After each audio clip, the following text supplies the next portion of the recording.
الحمد لله رب العالمين، والصلاة والسلام على أشرف المرسلين نبينا محمد وعلى آله وصحبه أجمعين. Inshallah ta'ala, tonight is hopefully inshallah the last session with the book of Akhsar Al-Mokhtasarat and Kitab Al-Wasaya for this time inshallah. And after we finish this last chapter, we had then finished the chapter of Al-Mu'amalat or transactions. All the different types of transactions. And then after that, inshallah, on Saturdays and Mondays will be tafsir, continuing the tafsir that is after Fajr, so that inshallah ta'ala we finish Hizb al-Mufassal from Qaf to till the end, inshallah. We ask Allah subhanahu wa ta'ala to accept and to make us among those who learn the benefiting knowledge and to act upon it, inshallah. And again, as mentioned before, the comprehensive exam will be in the middle of September, inshallah, covering all of the things that we covered this year, inshallah. So, Kitab Al-Wasaya, the book of Al-Wasaya, and Al-Wasaya is the plural of Al-Wasiyya, and Al-Wasiyya is the will. And this is the last chapter in Mu'amalat, or it's attached to the next one, which is Al-Fara'id. Al-Fara'id is the chapter of inheritance and the different laws of inheritance. So some of the ulama, they mention or they explain Al-Wasaya in the subject of inheritance because it's part of this. And some would mention it in the transaction chapters because it's still with regards to specific matters of financial responsibilities. And it's upon the one that is still alive, even though Al-Wasiyya is giving ownership after one's death, but he's still responsible for it. And some people, they might even go to the hellfire as a result of the Wasiyya if they do it in an unjust way, not following the commands of Allah subhanahu wa ta'ala. So this is Al-Wasaya or Kitab Al-Wasaya. So what is first the definition of it before we get to know the masail briefly in it, inshallah, has to do with at-tabarru'. So this is aqd.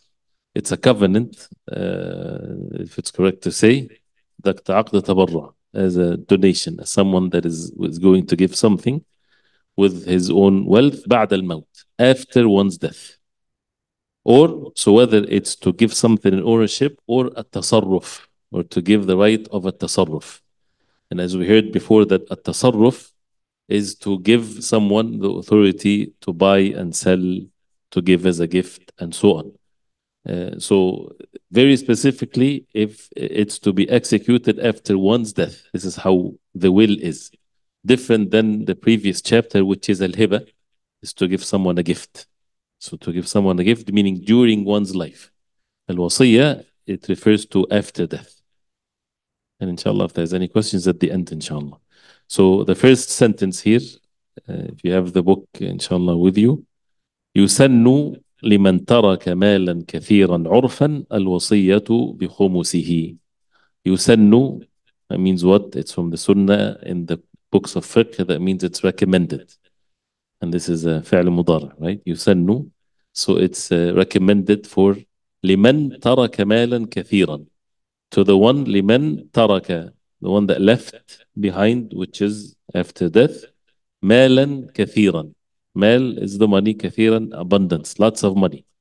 Urfan, what constitutes lots of money versus less money is the urf, is the norm. Someone that is known to the norm of his time, his locality, that he is leaving lots of money. So in this case, what is recommended? Al-Wasiyyatu bi khumusihi.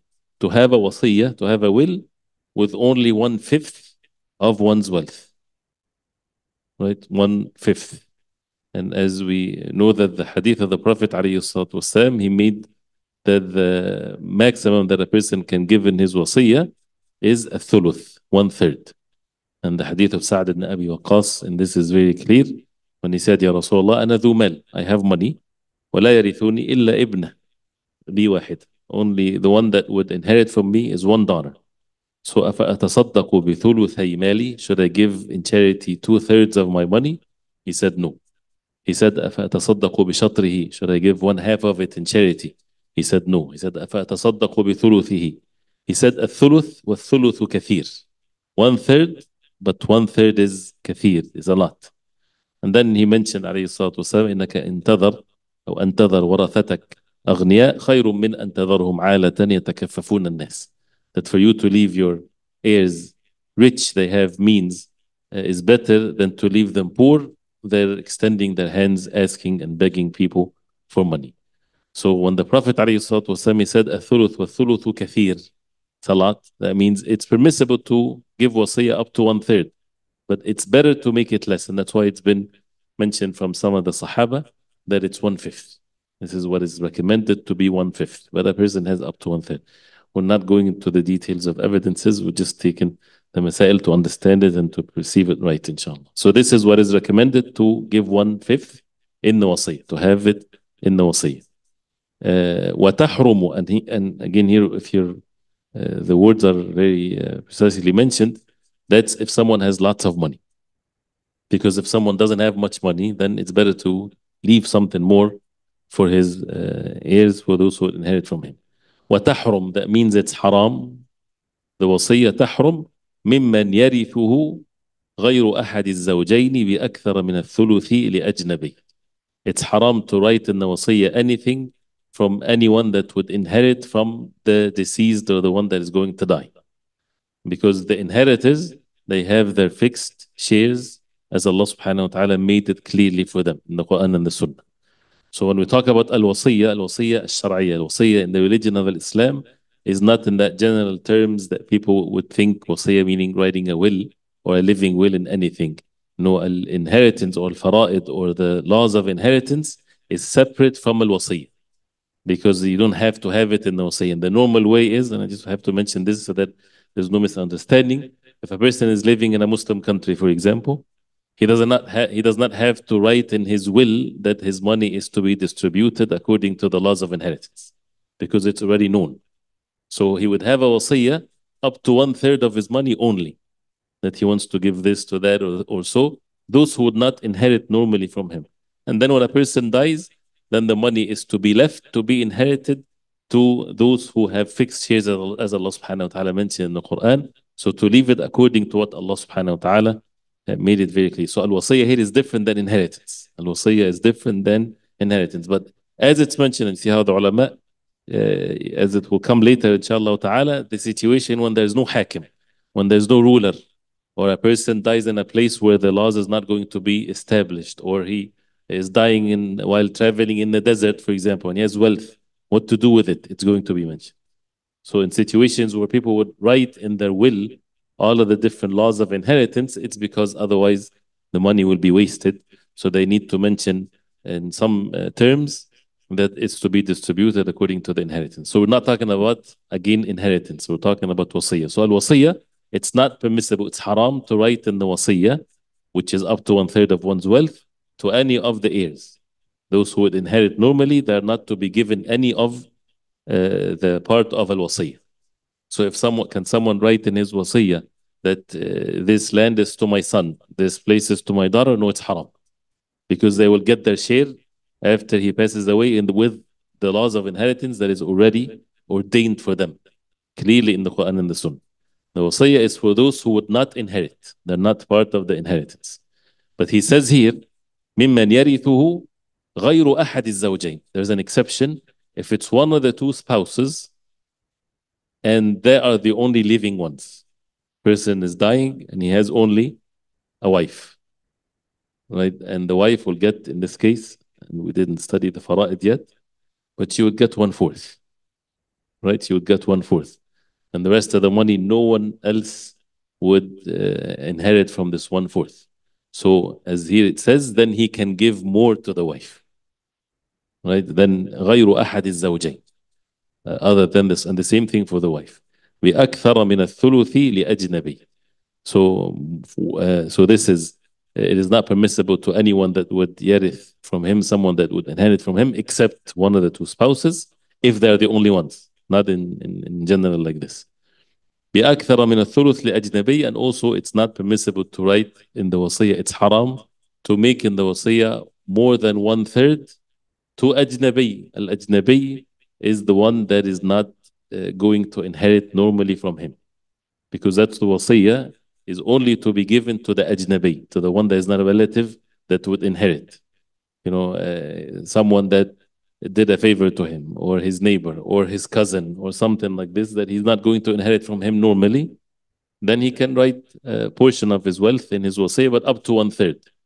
If he writes more than one third, it's haram, knowingly, because it's only up to one third.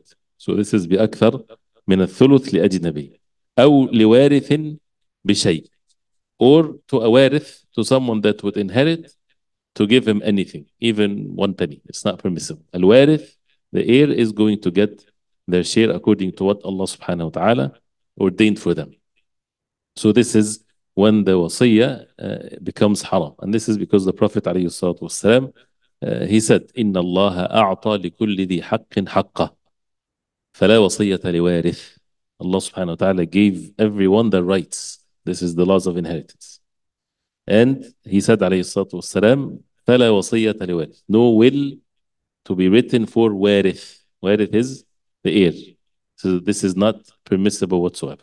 So this is haram. So then he says أو لوارث بشيء وتصح موقوفة على الإجازة. وتصح, that means it's valid. صحيح. So he said, we heard yes, يسن, that means it's recommended. We heard يحرم, it's haram. And here تصح. تصح means it's valid. Neither recommended or haram, it's valid, it's permissible. Or تصح, that means it's valid. موقوفة على الإجازة. موقوفة from وقفة, that means stopping, but الموقوفة, that means if it's more than one third, if a person writes in his will more than one third of what he owns, and it's not to a warith, it's not to a legal heir, it's to ajnabi, someone else, and it's more than one third, he says it's valid, but with a condition, موقوفة على الإجازة, waiting for the ijaza, or the acceptance of the inheritors. So the case here is if someone dies and they saw that his will has more than one third to be given to a non-warith, to someone that would not inherit normally. Say, for example, he wrote in his will half of his wealth to be given to the masjid, right? It's not permissible because it's only up to one third.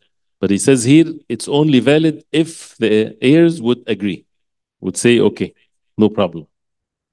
But they have the right because it's their wealth, because it's their ownership, right? So, but then with the conditions, as the ulama, they say that it's not something that people would feel shy if they say no, for example.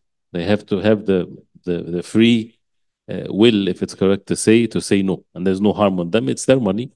So you can choose whether you want to give money to the masjid or you don't want to give money to the masjid. So something like this. So this is the meaning of وَتَصِحُّ مَوْقُوفَةً عَلَى الْإِجَازَةِ. موقوفة, that means it conditioned, that they don't execute it, but they wait for al-ijaza. Al-ijaza is the, what's the word for it? Acceptance or the permission. Permission. So it's only valid if it's with permission. وَتُكْرَهُ. Then now, وَتُكْرَهُ, it's makruh. So now we're taking all the different ahkam here. When does the wasiyah becomes makruha?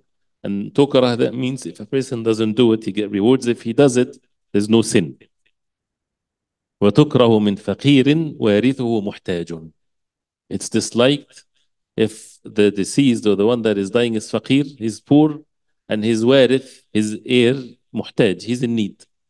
So someone who really doesn't have anything, right, and he has very few amount of wealth, and he would write in his wasiyah up to 1/5 even, or 1/3, and then he would leave his legal heir in need and go ask people for money and things like this. So this is makruh. It's permissible, but it's not something that is recommended for him to do so. وَتُكْرَهُ مِنْ فَقِيرٍ وَيَرِثُهُ مُحْتَاجٌ. So as we see here the difference between someone that has money versus someone that is poor. And the ruling here, yusannu versus makruh. What's recommended versus what's makruh. And the haram is to give it to more than 1/3 or to give it to any of the heirs, except one of the spouses, if they're the only ones that would inherit. Then he says, فَإِن لَمْ يَفِ الثُّلُثُ بِالْوَصَايَا. مسائل here sometimes they become complicated, but it's easy inshallah. فإن لم يفي الثلث بالوصايا. If the thuluth, if the 1/3 is not enough for the wasaya or for the will. تحاصوا فيه كمسائل العول. So meaning, if a person writes in his will, this person got that much, this other person gets this and that, and when they looked at all of these individuals and all of these institutions that he writes his will for, and the amount, the total amount is far more than 1/3. Who do they give first, or who they give versus who do they do not give to? Because it's not just one person. If it's one person, it's easy. Then they would only give him up to 1/3, and the rest they don't give it to him. They don't say, well, it's in the will. It's haram to execute a will like this because it's more than 1/3, unless the inheritors would agree. But here, if it's more than one individual or one place of giving the wasiyah, and it's far more, or it's more than the 1/3, what should they do in this case? تحاصوا فيه. تحاصوا, that means they would distribute it according to the percentage of each one, كمسائل العول, as the masail or in the situations of al-awl. Al-awl is something that we will discuss it inshallah ta'ala in the inheritance. And what is basically briefly what al-awl is, we don't even need to discuss it now. But if with the inherited itself, someone gets 1/2, someone gets 1/3, someone gets another third, or someone gets 1/6, you add them, it does not add to 1. So that means somebody, how can that be? Has to all add to 1. Otherwise, it's more than what the percentages are. So if this is the case, there's something called al-awl, to redistribute things for each one to get their own share according to their fixed share, right? To recalculate basically the matters of inheritance, and that's why it requires some math to establish it. So that means it just needs to be recalculated again. So as a simple example, someone says in his wasiyah, 1,000 to go to A, and 1,000 to go to B and C, and so on. Say, for example, it was 5 individuals, 5,000. And that is more than 1/3. Say, for example, the 1/3 is only 3,000. Then there are 5 individuals, so 5 equal shares, if it's equal, to make it easy, 5 equal shares to be distributed with the 3,000. So 3 divided by 5. So instead of getting 1,000, they will get with the 3, 600 or whatever, right? So this is masail al-awl, how it's to be calculated like this. Not to give the first one mentioned in line and then forget about the rest. No, to distribute it according to the shares that are mentioned. So this is the meaning of this mas'ala. وَتُخْرَجُ الْوَاجِبَاتِ. The wajibat, the obligations, are to be taken out first. من دين, دين is the loans. وحج, and hajj, وزكاة. من رأس المال مطلقا, from the رأس المال is the capital of the person, مطلقا in the absolute sense, before anything else. Before anything is to be distributed, before the wasiyah, before the inheritance, before anything, the first thing that they need to do is dayna comes first. The loans has to be given first, because that's the rights of the human beings. And the rule is that the human beings are greedy. So that has to be given first. Unless a person forgives, it's up to them. So the loans are first.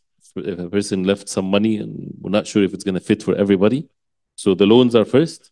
Then hajj. If he did not make hajj and he had the means to make hajj, he had the means to make hajj and he did make hajj, then money from his what he left is to be taken out for someone to make hajj on his behalf. Unless someone make tawarru' says, I'll make hajj on his behalf. Wa zakah, and then you have the zakah. The zakah, if the hawl, if the year passed and he did not give the zakah, because if the year didn't pass, that means there's no zakah was upon him. And the same thing, or another thing, is if someone died and he did not pay zakah for 30 years, then they have to take money, from his wealth, before they distribute it, to pay the zakah. And to take this as a rule, as the ulama, they say, any financial liability or financial responsibility upon a person does not get void whatsoever. There's no such a thing as cancel it out. It's been too long. There's no such a thing. If someone steals money, but he repented to Allah, can he say that, Alhamdulillah, I'm done? He has to give it back. But the one that he stole the money from died, inheritance, to those who inherit from him. If they died, the inheritors, or whatever. If he can't find them, then to give it away in charity with the intention that this will be for the one that he stole the money from. And if he shows up or his heirs, they show up, he has to give it back to them again. This is when it comes to stealing. The same thing with the zakah. If someone didn't give zakah when, 50 years ago, he has to give it. And if he dies and they know that he didn't, then they have to take from his money and they can estimate and look back and things like this. To the best of their ability, the zakah is the right of the poor. So it's not the right of the individual, or it has to be taken out from one's wealth, which shows these serious responsibilities. وزكاة من رأس المال مطلقا. This is before even talking about distribution or before talking about the wasiyah to start with, before the wasiyah. So this is al-wajibat is mentioned here. And part of that is that it was not mentioned, which is an obvious one, at-tajhiz al-mayyit, to get him buried. Right? If someone doesn't pay for it, for example, then it's from his own wealth. So that comes also before the wasiyah, and that comes first before everything else. Because if he has only $100, right, and that's what is sufficient to bury him, but he has loans and he has this and that, then it is not to be said, give the loans and leave the guy without being buried. He has to be buried. So this comes first. Whatever it takes for him to be buried first, and then these rights one after the other. And again, if there's questions at the end, inshallah. وتصح. Then the next مسألة here, وتصح, that means the wasiyah is valid. لعبده بمشاع كثلث. This is the مسألة with al-abd, with a slave. Right? Al-abd does not own anything. So if a person leaves in his will something for his slave, he says it's valid, but بمشاع. Do you remember the word مشاع? We took it before. مشاع is not a specific item, but rather it's a percentage or a ratio. So for someone, the time when there was slavery, if someone write in his will that his slave gets this piece of land, it is not valid because the slave doesn't own. But what is then the way, and as we talked about this before, that the way that the Sharia frees the slaves is like no like of it whatsoever, right? So one of which is if he writes in his will, of course, to free a slave, then to free the slave. But if he writes in his will something for the slave, it has to be masha', meaning a percentage or a ratio, that he wants to give 1/6 of his wealth to his slave. That's what meant by the musha'. Not a specific item, but a percentage or something like this. Kathuluth, like 1/3 to his slave, for example. But then what does that slave will do with it? Because he doesn't own anything when he's a slave. وَيُعْتِقُ مِنْهُ بِقَدْرِهِ. Then he is to be freed with that amount of money according to how much that slave will be freed with. فَإِنْ فَضَلَ شَيْءٌ أَخَذَهُ. Meaning, if that slave to be freed, it's worth 1,000, and the 1,000 was 1/3 exactly, as the guy wrote in his wasiyah, that 1/3 of my wealth is to this particular slave. And it was the 1/3 is sufficient for him to be freed, then he's free. Right? If he said 1/3 for the slave, but the 1/3 was not sufficient enough to free him, then he's freed according to that money. If it's freed 3/4 of him, then he's 3/4 freed, and he needs that much amount of money for him to be freed, and he can make mukataba, he can make deal where he can work and pay this whatever is left, and then he's free. فَإِنْ فَضَلَ شَيْءٌ أَخَذَهُ. If he says the deceased said 1/3 is for the slave, and that slave is worth only what's equal to 1/6, then he's free, then he takes the rest. He takes it, now he's free man, so the money he owns it. Right? So this is if it's for the abd, بمشاع. Then وبحمل ولحمل تحقق وجوده. وبحمل ولحمل. Al-haml is what is carried, meaning pregnancy. وبحمل تصح بحمل. That means it's valid to have in the wasiyah someone that would make in his wasiyah that whatever in say for example his sister is pregnant with a child. So he would say that in his wasiyah, whatever, in her womb, he will get this. If it's his own son, he doesn't write anything because he's going to get it already. So bihaml, it has to be ajnabi. Or walihamlin also, that if an animal has something that pregnant, a camel or whatever there is to write whatever in there is he's going to give it as in his wasiyah for someone. Like for example, the camel is pregnant. So whatever in the womb of this camel is going to go to so and so. So this is valid, even though it's not present yet. But with the conditions is تحقق وجوده. That means it's for sure it's there. So it's not like if she is pregnant. No, if the pregnancy is there. So تحقق وجوده, and تحقق is passive tense, by the way.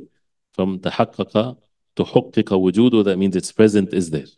وبحمل ولحمل تحقق وجوده. So وبحمل ولحمل. So وبحمل, if it's something that he owns, but it's in the womb of whatever the animal is.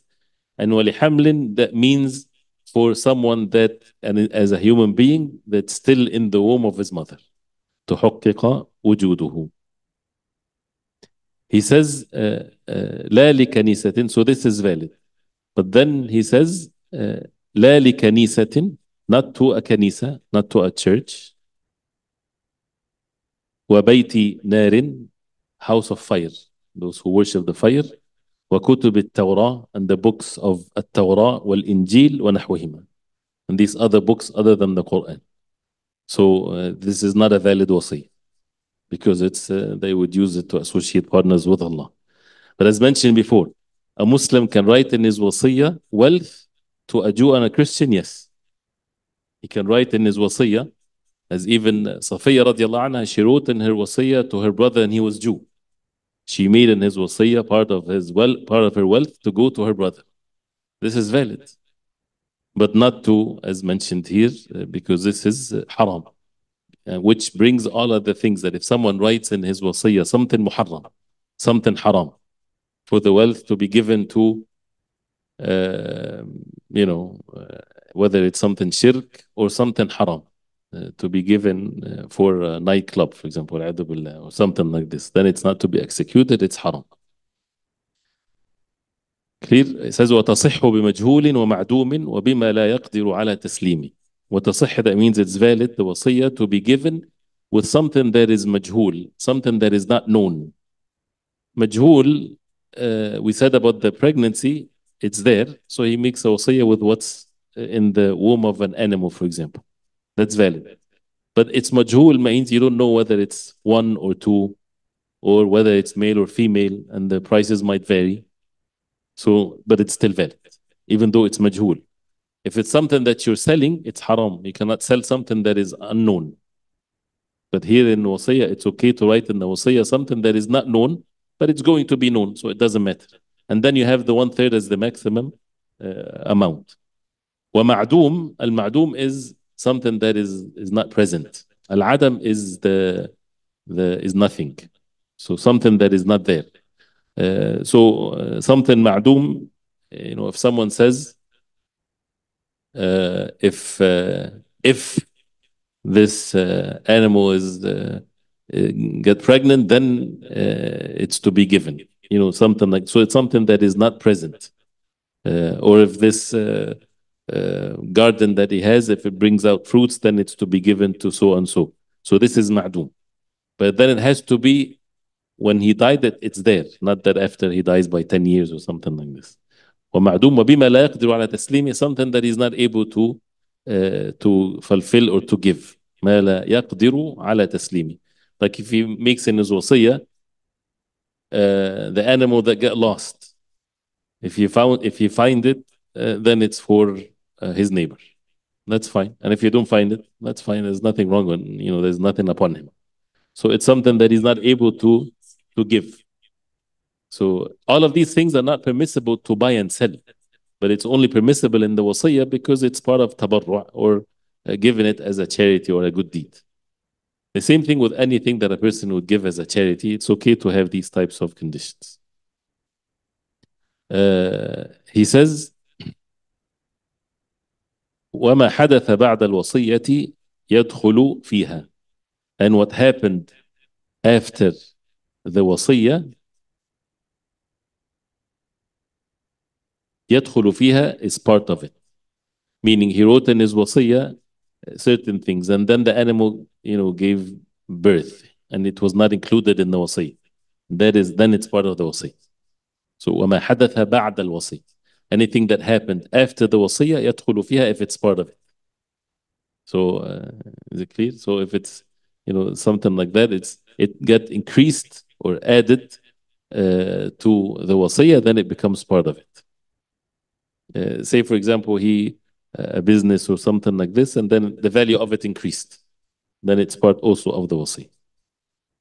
وتبطل بتلف معين وصى به. Now this is تبطل. That means the wasiyah is not valid, becomes invalid if التلف, and we talked about التلف before, when something is ruined. معين, that means it's a specific item get ruined. وصى به, he made a wasiyah. So if he made a wasiyah that his car is to be given to his neighbor, and his car get burned, then there's no wasiyah for the neighbor. Then the neighbor doesn't get anything, right? Does not get the value of it. No, he just made a wasiyah specifically for an item, and that item get ruined, get stolen, whatever. So the wasiyah is not valid anymore for that specific item. He says, وَإِنْ وَصَّى بِمِثْلِ نَصِيبِ وَارِثٍ مُعَيَّن. Okay, so this is also a lengthy one. وَإِنْ وَصَّى, if he made the wasiyah, بِمِثْلِ نَصِيبِ وَارِثٍ مُعَيَّن. Sometimes people would write in the wasiyah things that you have to kind of untie what they're saying. So he made in his wasiyah the like of the share of one of his heirs that is specific, a specific share. For example, he says that he would give to his neighbor the same share as my son. This is basically what it is. So بمثل نصيب وارث معين. معين means specific وارث, specific heir. And he says, I want to give that individual or give the masjid or give this institution the like of my wife's share of inheritance. It's okay. He can write that in his will. فله مثله, then he has the right to do so. مضموما إلى المسألة. That means you would add it to the mas'ala of the inheritance. So when you calculate the inheritance to those who inherit the fixed shares, he left a wife and son and a daughter and so on. So you would see how many shares they would have. For example, the wife would get 1/8 and the son would get 2-1 for the daughter. So how many ashum or shares? Then you divide it up to 8. 1/8 is for the wife, and then the 7, 2-1. You add the like of this. If he mentioned to my son, then he gets like the son. If it's like the daughter, then he gets like the daughter, and so on. So this part of, they would add them part of the calculation of, as if he's a son. As if the one that died has 2 sons and 1 daughter. So they would calculate it this way. Is it clear? If he says like my daughter, then it's like the daughter, and so on. وبمثل نصيب أحد ورثته له مثل ما لأقلهم. And if it's the like of the nasib of one of his inheritors, he left it not muayyan. The first one is muayyan. Are you guys following the words? Am I going too fast? Am I going too fast? Okay. So وإن وصى بمثل نصيب وارث معين. So this case is you have a warith, you have a heir that is muayyan. Muayyan means a specific one. Son, daughter, wife, like this. Then you add them to the mas'ala, which will come inshallah ta'ala in the next chapter, and then you calculate the inheritance that way. The next one, وَبِمِثْلِ نَصِيبِ أَحَدِ وَرَثَتِهِ. If he just left it open, that he wants him to inherit the like of his siblings. Right? So there's males and females, things like this. لَهُ مِثْلُ مَا لِأَقَلِّهِمْ. Then he is to be given to the like of them, but the least of them. So if it's open and some will get 1/6 and some will get 1/3, then he's to be given to the 1/3. Or, for example, the sons and daughters, he would say, my neighbor, he write in his will that he gets a share like his offsprings. He left it open. Did not mention sons or daughters. Then he's to be given the lesser amount. Is it clear?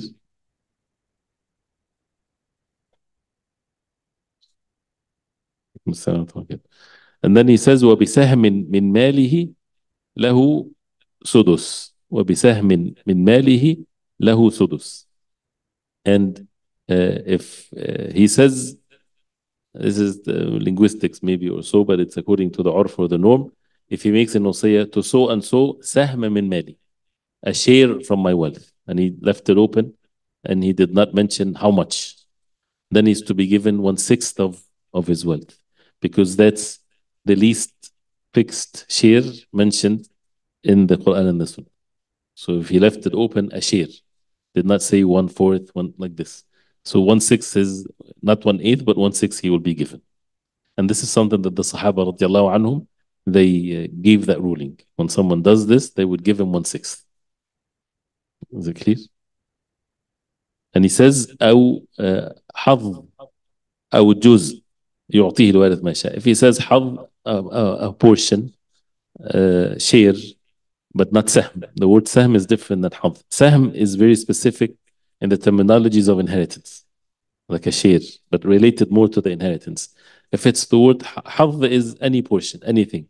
He writes in his will, give something to his neighbor, and he did not specify how much, then anything is sufficient.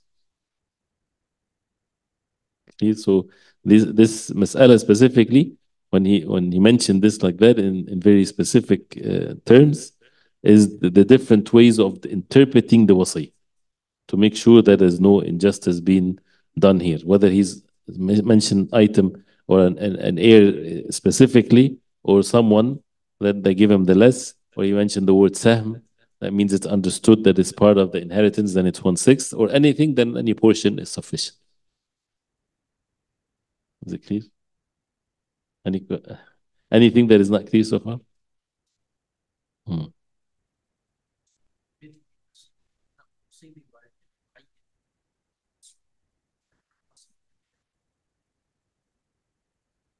Yes.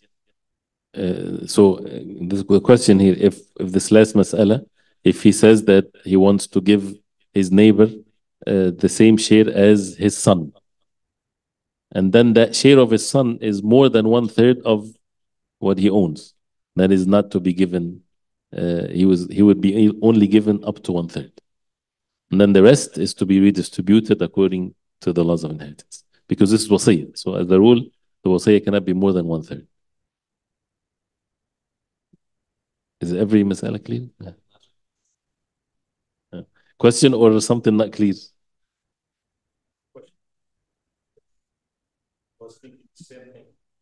No. Yeah, if it's more than 1/3, then it's not to be given more than 1/3, up to 1/3 only. And the rest is to be returned back to the inheritors. Go ahead.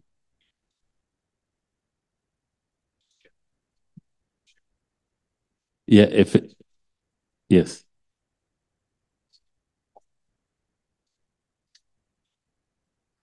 No, this is, you have here one, two, three, four cases. The first case, وارث معين, a very specific heir.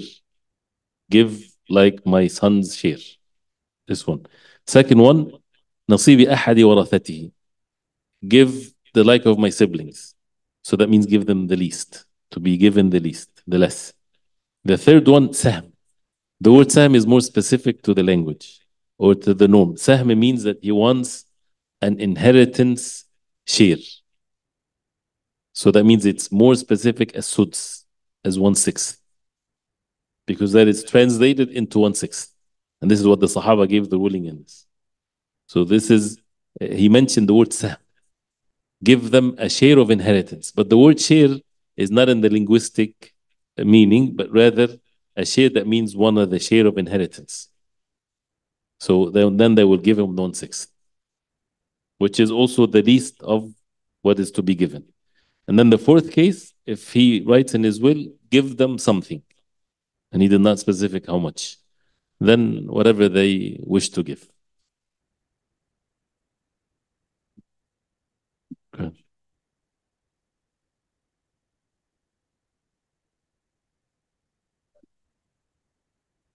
Yeah. وبحمل, this is what if he gives the wasiyah to something that is حمل, pregnancy, تحقق وجوده, that the presence of it is established. That means the camel is pregnant. So this is wujudu, meaning the presence of the pregnancy has been established. The words are clear because we have to make sure that every word is understood. Every mas'ala is understood. Is it clear? Yeah. Go ahead. Yeah. No. Go ahead. Okay. The second mas'ala, which is وتحرم, which is haram. The first mas'ala, ممن يرثه غير أحد الزوجين. It's haram to write in the wasiyah, in the will, anything to be given to those who would inherit by the laws of inheritance. This is ممن يرثه. But there's an exception if it's one of the spouses. If it's the only one that would inherit is one of the spouses. So a man dying and he has only wife, no children, no brothers, no fathers, no mothers, nothing. He has only a wife. So in that case, in his wasiyah, if the wife gets 1/4, then what's the rest of his money is going to go to? Then in that case, he can add more to his wife. Please. Otherwise, it's haram. طيب. Then he says ويصح الإيصاء إلى كل. يصح, it's valid, it's permissible to make the wasiyah.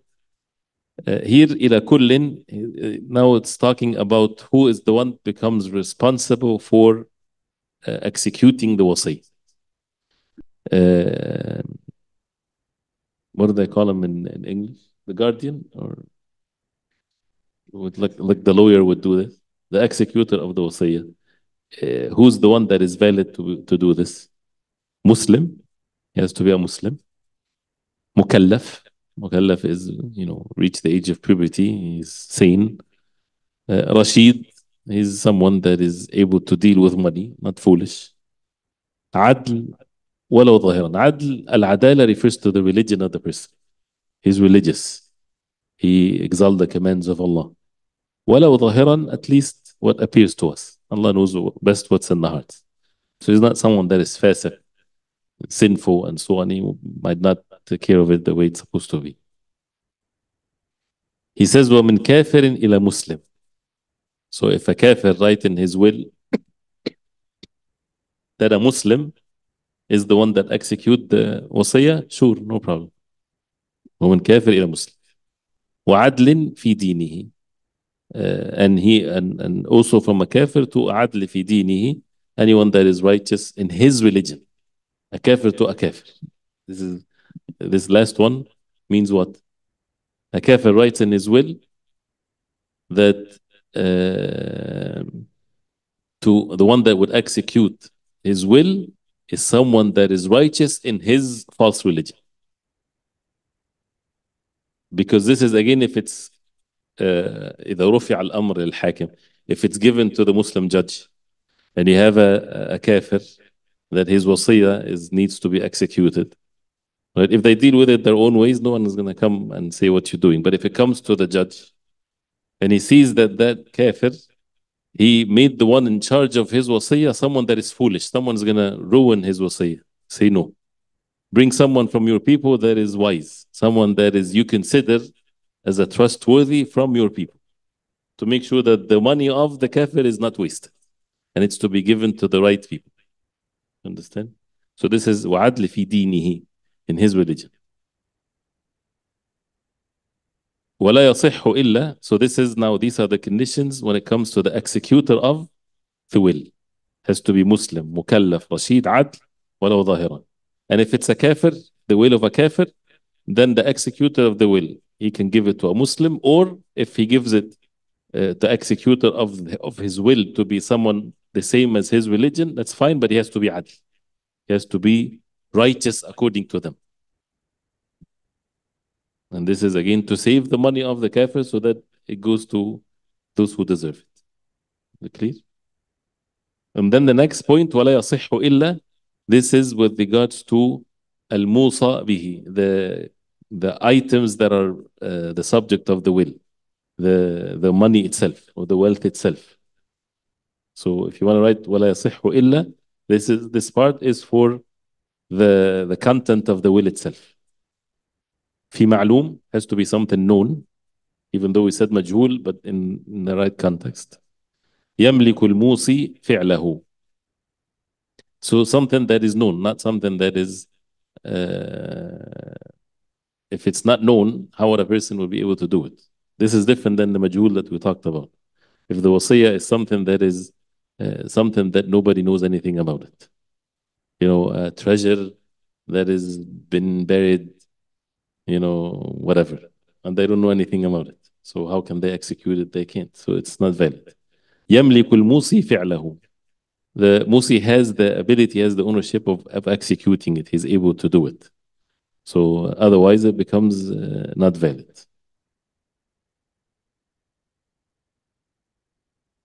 Now, the clear?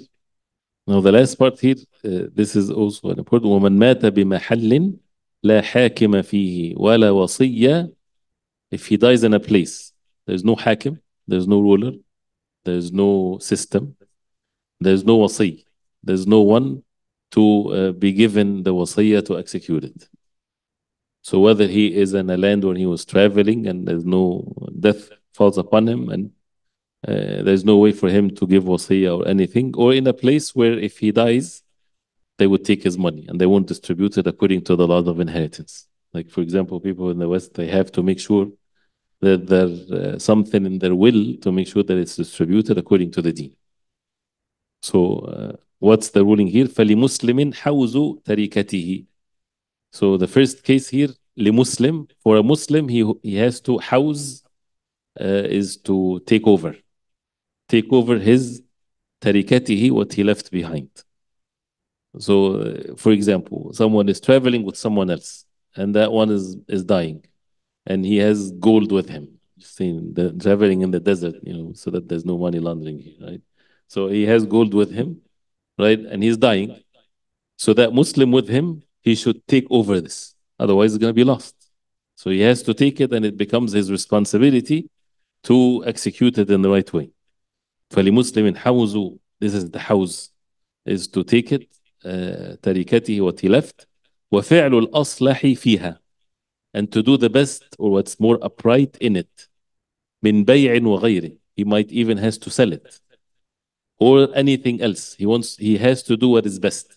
Because, for example, if he doesn't do it, it's going to be lost. Or someone else will take it. So whatever is for the best, and say, for example, he left something that is not money, and the guy died, and there's no means for them to bury him. And he left, say, for example, a piece of gold. And there's no money to bury him, so he would sell the piece of gold and take the money, bury him with the money, and then whatever is left is to be given to the inheritors. This is what basically means here, وَتَجْهِيزُهُ مِنْهَا, to prepare him by this money that he left, or by whatever means he left. وَمَعَ عَدَمِهَا مِنْهُ, وَمَعَ عَدَمِهَا, and if he doesn't have anything, minhu, then from this Muslim. He has to then deal with it. He has to take care of that deceased. Right? So this is if someone is with him, and then it becomes an obligation. If it's a community or it's people, then they have to make sure that something is done with whatever left of the wealth. ويرجع عليها أو على من تلزمه نفقته. So now this Muslim, he saw that person died, so he took over, or the person didn't have anything, so he spent from his money till he get him buried. Then he can go back. ويرجع عليها. So imagine again the case, the person died. He had money, but there's no time for him to sell or do anything. So that other Muslim, he paid from his own pocket to bury that individual. Then يرجع عليه. He can go back and take from the money of that deceased what he spent. ويرجع عليها. عليها meaning to go back on whatever تركة, whatever he left when he died. أو على من تلزمه نفقته, or to go back to the one that now is responsible for the spending on the burial of the deceased. So go back to his sons, for example. I spend to bury your father that much money. Give me the money. So basically, this is أو على من تلزمه. His nafaqa is obligatory. His spending is obligatory upon these individuals. Then he has the right to take that from them. He says in nawahu, but with a condition if he had the intention to do so. Why this is important here? Because if he did it out of his goodwill, he did it as a charity, then it's not permissible to take it back.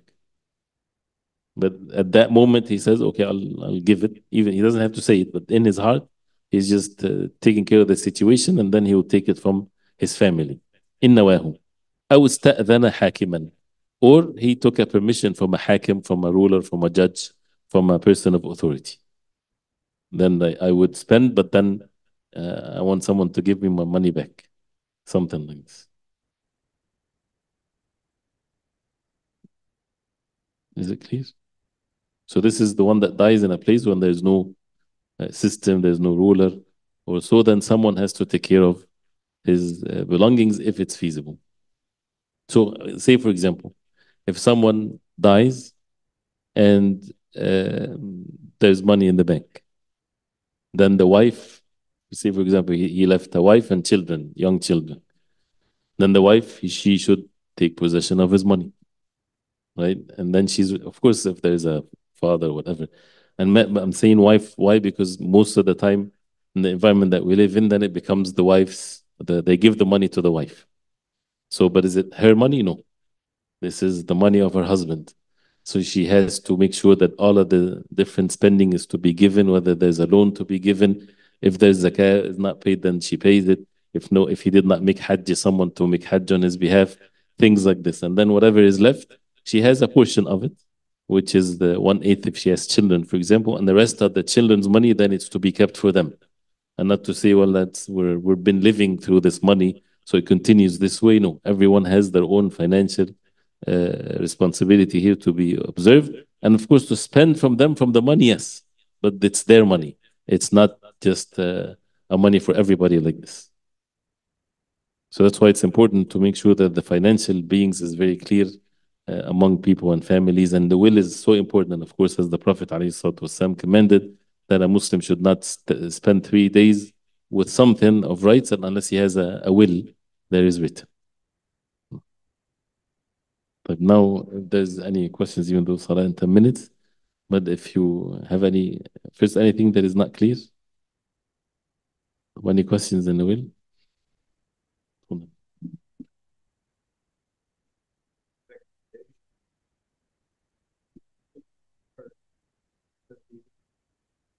No. For the will, if it's up to 1/3, there's any preference of who is to be given to? This is, as the Ulama mentioned, whatever it is, now it's the will is an opportunity for the person to get more good deeds after he dies, because it's to be given ownership after he dies. And the Sharia gave him the choice because the laws of inheritance, he has no choice. And it's also, he gets rewards for it. But now to give him a room that he wants to get more deeds after he dies, so he should choose whatever is best in rewards, whatever more need than anything else, then he should write it in his will. So this can vary from one place to the other, whether it's sadaqah jariyah, continuous charity, for example, or someone that you see that he's not going to inherit, so the person would give him not to make him upset or sad or something like this. Like, for example, the son of one's son. If the son died before the father, then the father dies, that grandson doesn't have anything if the father has other sons. So to give something to them, to write in the will something for them, so that they don't feel that they're left out or so. Or again, anything that is, if a person is, what's the best in rewards? Masjid, institutions, So there's no specific matters, but more of the extended charity that the benefit of it is extended for a period of time.